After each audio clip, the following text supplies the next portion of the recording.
After a shooting outside a restaurant bar, some in the community question how safe is downtown Rockford.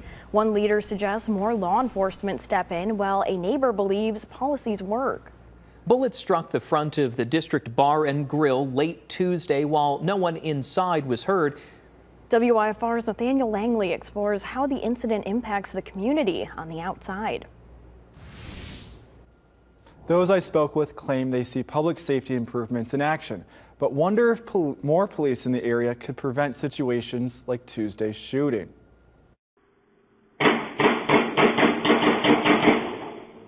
In a video sent to WIFR, dozens of shots pierced the night in downtown Rockford. Things pop off.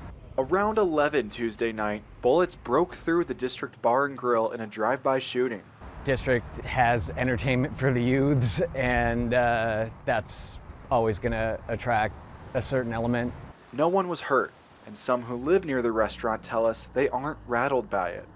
I would call it an anomaly, yeah. Generally, it's on Friday, Saturday nights that the energy is a lot more.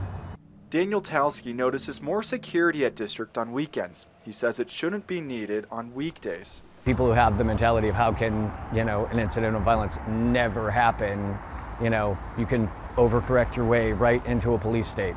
Some of the fundamentals need to return, like presence. Winnebago County Board member Aaron Booker believes there's room for more Rockford police in downtown. You don't want to scare people away, but there's got to be, people feel safer when they see the presence of police.